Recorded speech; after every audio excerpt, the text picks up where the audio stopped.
Assalamualaikum anak-anak Ibu. Waalaikumsalam, Bu.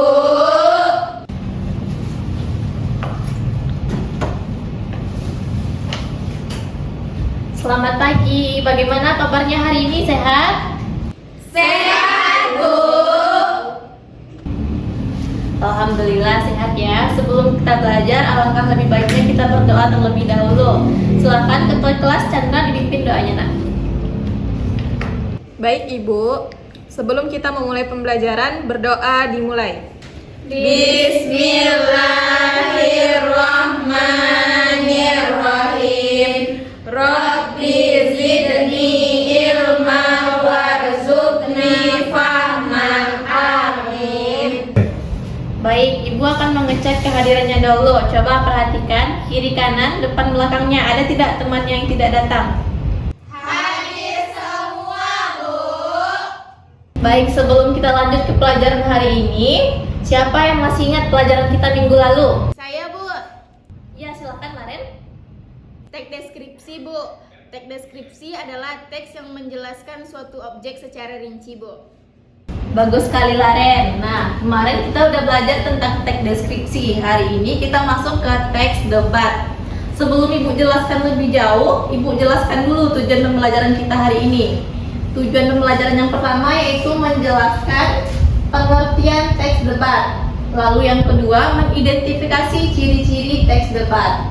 Nah, yang ketiga, mengidentifikasi unsur-unsur teks debat. Dan yang terakhir, mengidentifikasi struktur teks debat. Sebelum kita lihat penjelasan lebih lengkapnya, ada tidak anak Ibu yang mengetahui apa itu teks debat? Saya Bu, Ya, silakan Chandra. menurut saya pengertian dari teks debat itu adalah teks yang berisi adu argumen Bu. Bagus sekali Chandra. Ada lagi yang ingin mengemukakan pendapatnya? Saya Bu, teks debat itu berisi pertukaran pendapat orang-orang Bu. Bagus sekali. Jawaban anak-anak Ibu semua sudah benar ya. Oke, bertepuk tangan dulu untuk Chandra dan Miro. Sekarang Ibu jelaskan ya pengertian teks debat itu. Semuanya perhatikan di depannya anak-anak. Jadi teks debat adalah teks yang berisi kegiatan debat yang memuat bahasan suatu topik atau isu dari sudut pandang yang berbeda. Nah, teks debat ini biasanya berisi argumen yang disampaikan oleh masing-masing pihak, lengkap dengan kesimpulan yang didapat ketika sesi debat berakhir. Itu dia pengertian teks debat tadi. Dan pengertian ini ada tidak anak-anak Ibu yang tahu ciri-ciri teks debat? Iya, Laren lagi, silakan Laren. Ciri-ciri teks debat itu ada tim pro dan tim kontra Bu. Iya, bagus sekali ya Laren. Jadi ciri-ciri teks debat itu ada 5. Yang pertama, terdapat 2 tim yang berdebat, yaitu tim afirmasi dan tim oposisi. Nah, lalu yang kedua, terdapat 2 sudut pandang, yaitu pro dan kontra. Pro ini mendukung argumen dari mosi yang akan didebatkan nanti. Lalu ada kontra. Nah, kontra ini argumen yang menolak mosi yang akan didebatkan nanti. Yang ketiga adalah terdapat topik atau isu yang diperdebatkan. Lalu yang keempat, terdapat argumentasi. Dan yang terakhir, terdapat pihak penengah. Selanjutnya kita masuk ke ciri-ciri ke unsur-unsur teks debat. Ada yang tahu tidak anak-anak Ibu apa saja unsur-unsur teks debat? Ya, silahkan Selin. Unsur-unsur dari teks debat itu ada tim dan partisipan. Ya, bagus sekali ya Selin. Jadi unsur-unsur teks debat itu ada 3. Yang pertama yaitu mosi. Nah, mosi ini adalah topik atau isu permasalahan yang akan didebatkan nanti. Nah, yang kedua ada tim. Tim ini nanti dibagi juga menjadi 3. Seperti yang Ibu jelaskan tadi, ada tim afirmasi, oposisi, dan tim penengah atau netral. Lalu yang terakhir ada partisipan, yaitu juri, notulen, dan moderator. Siapa di sini yang tahu apa itu juri, notulen, dan moderator? Saya Bu, juri yang menilai debat, notulen yang mencatat debat, dan moderator yang memandu jalannya debat. Oke, bagus sekali ya Kianka. Beri tepuk tangan dulu untuk Kianka.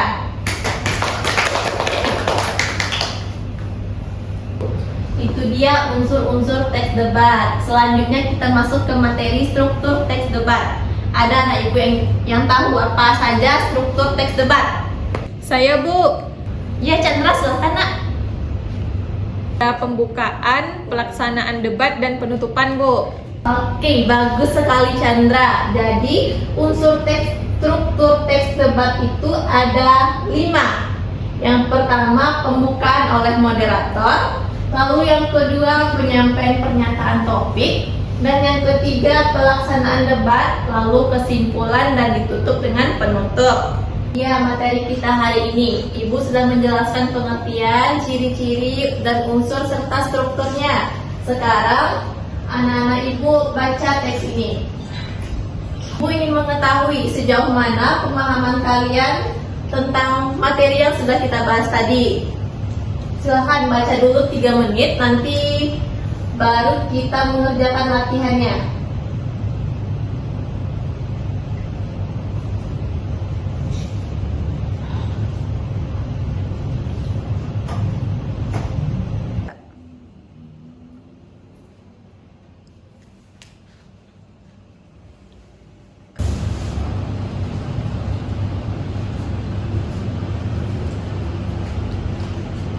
Ibu, saya sudah siap, Bu.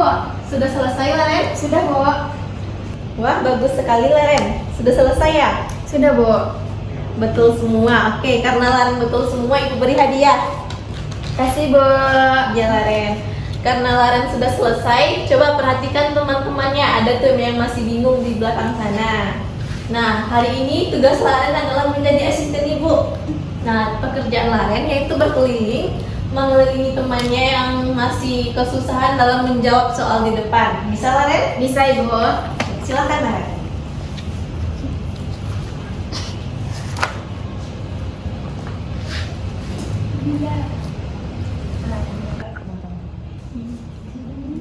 Jadi ini pendapat.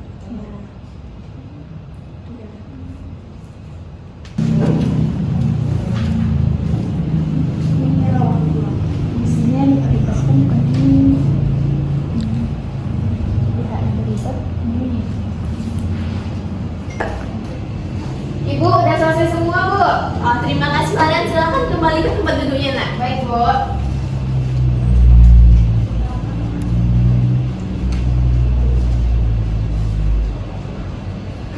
Baik. Chandra juga sudah selesai, nak? Sudah, Bu. Oke.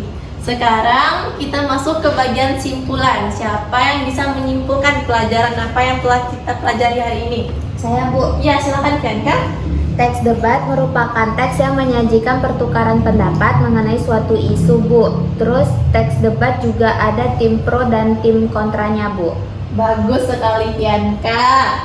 Benar ya apa yang dikatakan Kianka tadi. Jadi teks debat merupakan teks yang menyajikan pertukaran pendapat mengenai suatu isu atau mosi dari sudut pandang yang berbeda.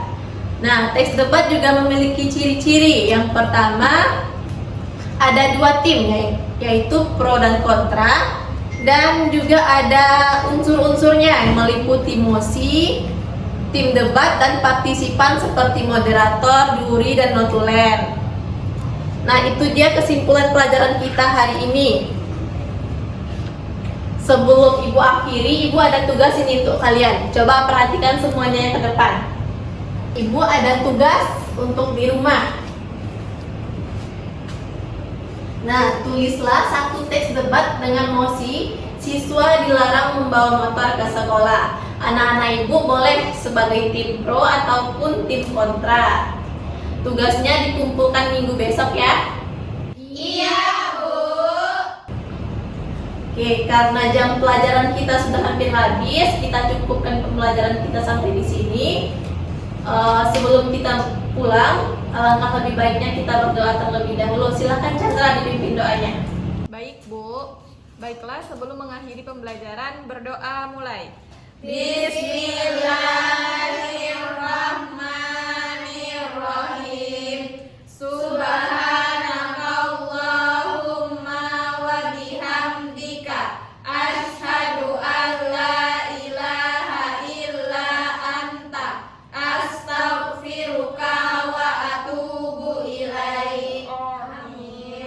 Terima kasih Chandra. Oke, mohon maaf jika Ibu ada kesalahan kata dalam penyampaian. Ibu akhiri dengan wassalamualaikum warahmatullahi wabarakatuh.